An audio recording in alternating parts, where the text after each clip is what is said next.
वह एक तूफानी रात थी। बारिश की बूंदें जमीन पर ऐसे गिर रही थीं मानो आसमान से छोटे छोटे पत्थर बरस रहे हों। पूरे गांव में सन्नाटा था। गांव के लोग अपने अपने घरों में दुबके हुए थे, क्योंकि ऐसी रातें अक्सर अनहोनी लेकर आती थीं। अजय, जो कि एक शहर का युवक था, अपने दोस्त रोहित के गांव आया हुआ था। अजय को गांव की सादगी और प्राकृतिक सौंदर्य बेहद आकर्षित करते थे, लेकिन उस रात कुछ अलग ही था। चारों तरफ घना अंधेरा था और बिजली की कड़कड़ाहट ने माहौल को और डरावना बना दिया था। रोहित ने अजय को गांव के पुराने किस्से सुनाए थे। गांव वालों का कहना था कि अगर कोई इस तरह की रात में गांव के बाहर वाले जंगल में जाता है तो उसे छतरी वाला आदमी दिखाई देता है। ये छतरी वाला आदमी कौन है और क्यों भूतियां है, इसका कोई स्पष्ट जवाब नहीं था। बस इतना ही कहा जाता था कि जो भी उसे देखता है वह फिर कभी लौटकर नहीं आता। अजय को इन बातों पर यकीन नहीं था। उसने रोहित की बातों को मजाक में उड़ा दिया और कहा, छतरी वाला आदमी, हंसी मत दिलाओ, ये सब सिर्फ अंधविश्वास है। रोहित ने गंभीरता से कहा, यहां के लोग इसे मजाक में नहीं लेते, तुम बाहर मत जाना। लेकिन अजय की जिज्ञासा बढ़ चुकी थी। वह रहस्य का पर्दा हटाना चाहता था। उसने तय किया कि वह जंगल में जाकर खुद देखेगा कि सच में वहां कुछ है या नहीं। बारिश थोड़ी कम होते ही अजय ने अपनी जैकेट पहनी और छतरी लेकर जंगल की ओर चल पड़ा। रास्ते में उसे अजीब सी फुसफुसाहटें सुनाई देने लगीं। पेड़ों की शाखाएं हवा में हिल रही थीं, मानो किसी अदृश्य शक्ति ने उन्हें झकझोर दिया हो। अचानक बिजली चमकी और उसके आगे से एक साया गुजरा। अजय ने सोचा कि यह उसका भ्रम है, लेकिन जैसे ही उसने आगे कदम बढ़ाया, उसे दूर से एक छतरी वाला आदमी खड़ा दिखाई दिया। वह आदमी स्थिर था। उसकी छतरी से पानी टपक रहा था। अजय की सांसें तेज हो गईं। वह उस आदमी की तरफ बढ़ा, लेकिन जैसे ही वह करीब पहुंचा, वह आदमी गायब हो गया। अब अजय के दिमाग में डर घर करने लगा था। जंगल में घुसते ही अजय को महसूस हुआ कि वहां का माहौल कुछ अलग था। चारों तरफ घना अंधेरा और हल्की हल्की सर्द हवा। उसने अपनी जेब से टॉर्च निकाली और उसे जलाया। टॉर्च की रोशनी में उसने देखा कि आसपास के पेड़ बेहद पुराने और घने थे। अचानक अजय को लगा कि कोई उसे पीछे से देख रहा है। उसने पलटकर देखा, लेकिन वहां कोई नहीं था। उसे लगा शायद उसका वहम हो रहा है। वह आगे बढ़ा तो उसके कदमों की आवाज के साथ साथ किसी और के कदमों की आवाज भी सुनाई दी। यह आवाज उसकी अपनी नहीं थी। अजय ने रुककर ध्यान से सुना। आवाज बंद हो गई। वह फिर से चलने लगा और आवाज फिर से शुरू हो गई। अब अजय को यकीन हो गया था कि वह अकेला नहीं है। उसने हिम्मत जुटाकर जोर से पूछा, कौन है वहां? जवाब में केवल सन्नाटा। अजय ने खुद को संभालते हुए आगे बढ़ने का फैसला किया। तभी उसकी टॉर्च की रोशनी एक छतरी पर पड़ी। छतरी हिल रही थी, जैसे हवा में झूल रही हो, लेकिन वहां कोई नहीं था। अजय का दिल तेजी से धड़कने लगा। यह सब मेरा वहम है, उसने खुद से कहा। लेकिन जैसे ही वह छतरी के करीब पहुंचा, उसने देखा कि छतरी के नीचे कोई खड़ा है। उसका चेहरा काले साए में छिपा हुआ था, लेकिन उसकी आंखें लाल थीं। अजय डर के मारे पीछे हट गया। वह आदमी चुपचाप खड़ा रहा। उसकी छतरी से लगातार पानी टपक रहा था, जबकि बारिश रुक चुकी थी। अजय ने दौड़कर वहां से भागने की कोशिश की, लेकिन वह जितना तेज भागता, उतना ही उसे लगता कि कोई उसका पीछा कर रहा है। उसके पीछे से हंसने की आवाज आई। वह आवाज इतनी डरावनी थी कि अजय का दिल कांप उठा।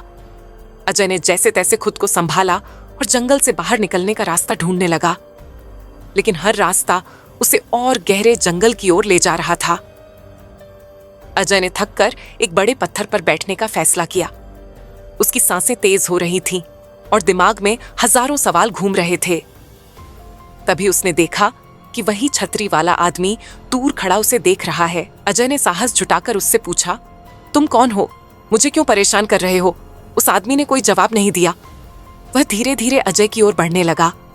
उसकी चाल इतनी धीमी थी कि अजय को और ज्यादा डर लगने लगा। अजय ने दोबारा पूछा, मैंने तुम्हारा क्या बिगाड़ा है? मुझे जाने दो।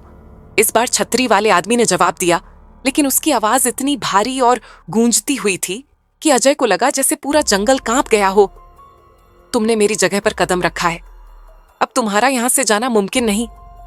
अजय ने देखा कि छतरी वाले आदमी का चेहरा धीरे धीरे साफ हो रहा था। उसका चेहरा बेहद विकृत और डरावना था। आंखों से खून जैसा कुछ बह रहा था। अजय ने भागने की कोशिश की, लेकिन उसके पैर जैसे जमीन में जकड़ गए थे। वह हिल भी नहीं पा रहा था। छतरी वाला आदमी अजय के और करीब आ गया और बोला, तुम्हारे जैसे बहुत लोग यहां आए, लेकिन कोई वापस नहीं गया।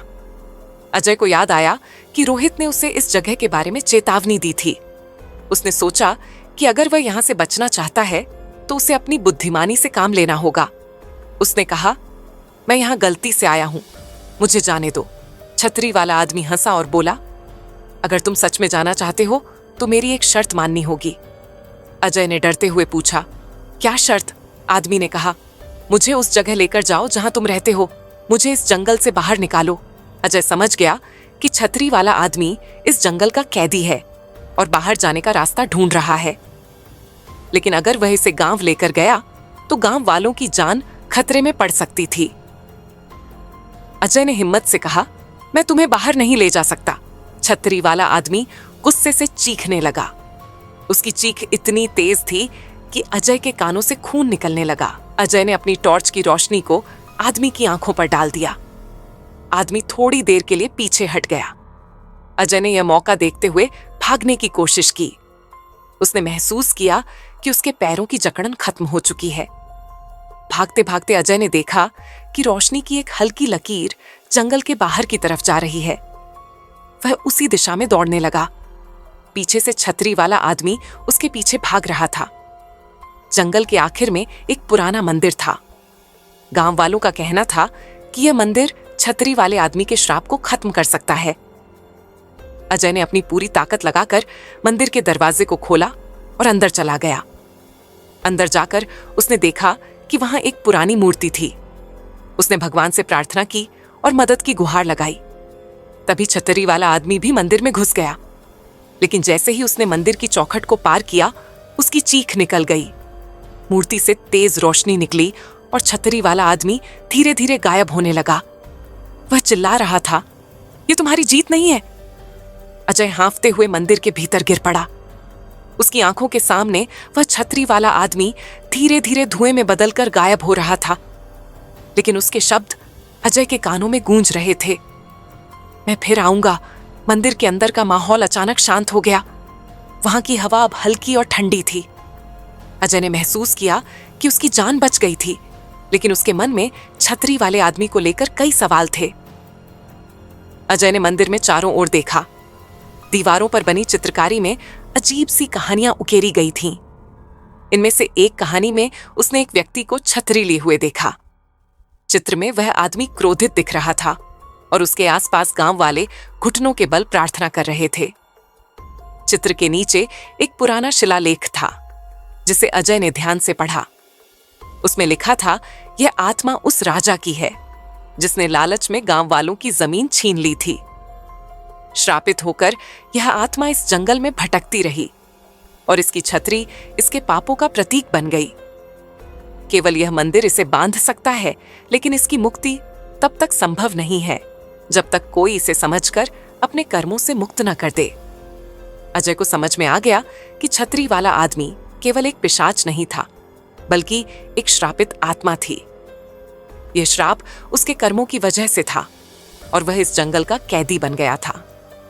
मंदिर के बाहर हल्की रोशनी दिखने लगी थी। बारिश बंद हो चुकी थी और चिड़ियों की आवाज सुनाई देने लगी थी।